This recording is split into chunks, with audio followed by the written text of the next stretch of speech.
Hi, English 110 students. I wanted to go over this handout on MLA signal phrases and quoting. As you revise your research essay, one of the things I'd like you to double check and edit for is your MLA citations. As a reminder, every quote, statistic, fact you include, you want to cite it in two places: on your Works Cited page and also in the body of your essay right next to the quote. When you're citing in the body of your essay, there are a couple of formats you can include. So you can start with what we call a signal phrase. This is the author's last name and a verb. And then you can put the page number at the end here. Or you can start with your own sentence structure, have a snippet of a quote, and then put both the last name and the page number here. That's fine as well. You might be wondering, what if there's no page number? This is really common for online sources.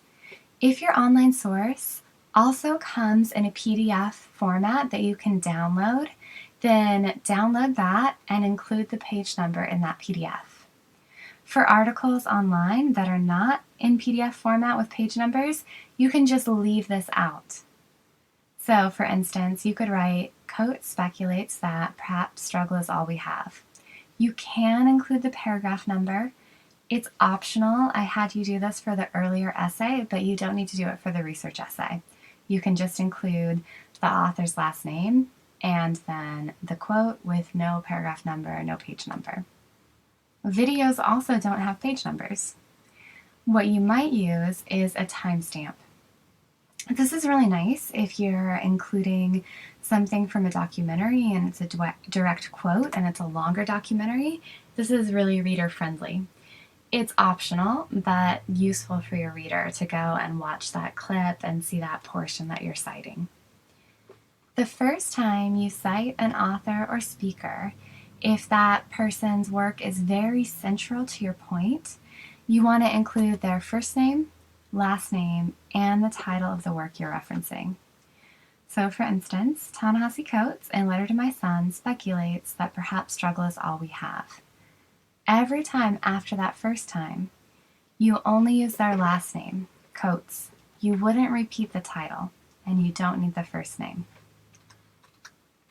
It's very typical in MLA to mention the author's credentials to help establish the author's expertise. It gives your reader a bit more context. So you could say something like, Ta-Nehisi Coates, a journalist for The Atlantic, claims, quote. So you can just do it in this set of commas right after the name. That's where you could put the credentials. It's a nice idea, so try to do that.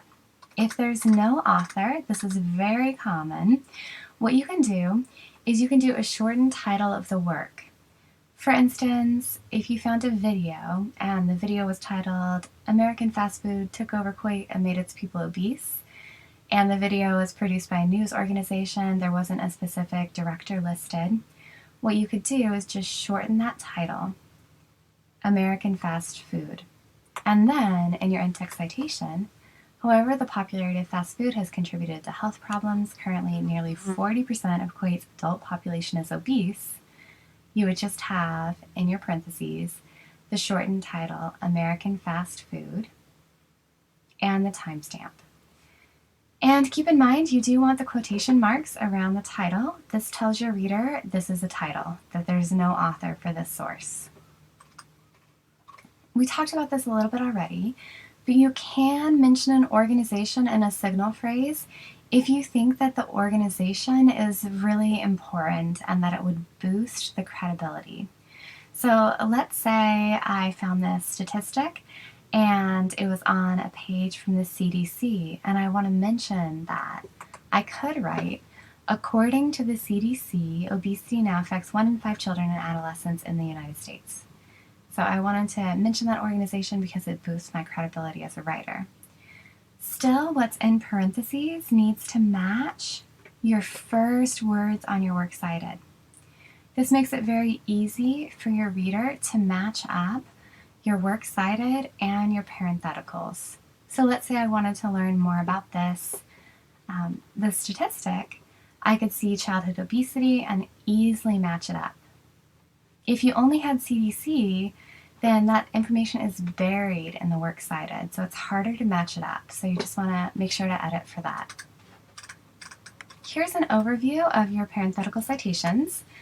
One author with a page number would look like Stevens 132. Two authors, you list their last names for your in-text citations. Two authors with a paragraph number looks like this. And then anytime you have three or more authors, you're going to use et al., which is the abbreviation for and others. So that's what that would look like. An example of video. And then no author, use a shortened version of the work. Indirect sources are quotes from somebody who's not the main author of the source. So let's say I'm reading an article by Joyce, and Joyce includes a quote from Barack Obama.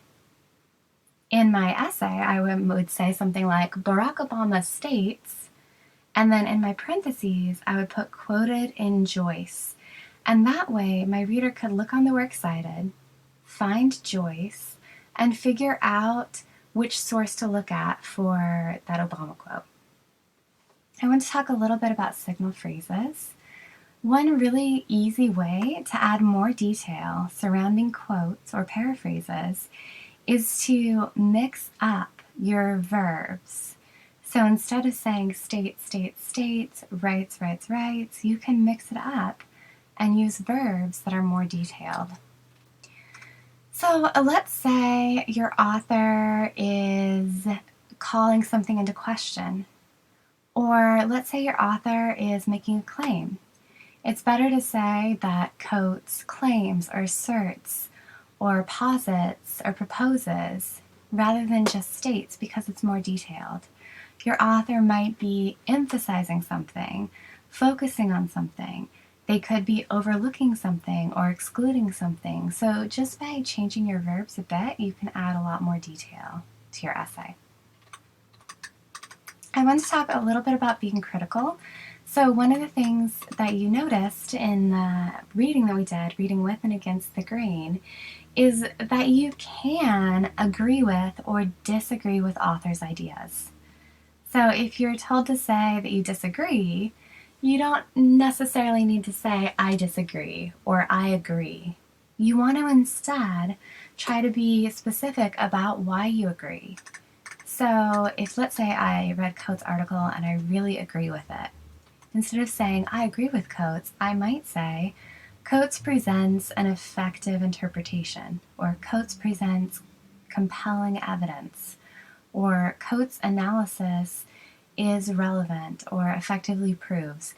And these are ways just to get a little more specific. So if you're having a little bit of writer's block, you can use these phrases to get that specific idea in there.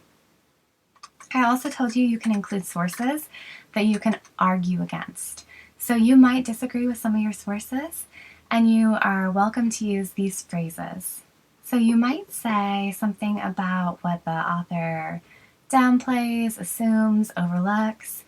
You might say something like, if it's a study, maybe the study just does not address something or does not consider something important that they should have. Or maybe there's a problem with the analysis. Maybe the analysis overlooks the deeper problem of something or rests upon a questionable assumption. You can also use these phrases to place the author's work in a larger conversation. So you can say, this author is credited with this idea, or this person originally conceived of this idea. And that's nice because if it's the first person to come up with an idea, that's useful information to tell your reader. And if you think an author is kind of a big shot in the field, you might want to mention that this person is a leading expert about something, or this person has written extensively about something. You might talk about how your sources are in conversation with one another. So you might say a recent article by this author contrasts the views of this other author, and that's great too. So this handout's posted, and you can use any of these phrases that you would like to. You don't have to, but If you have writer's block, these can be useful phrases. Thanks for watching this video.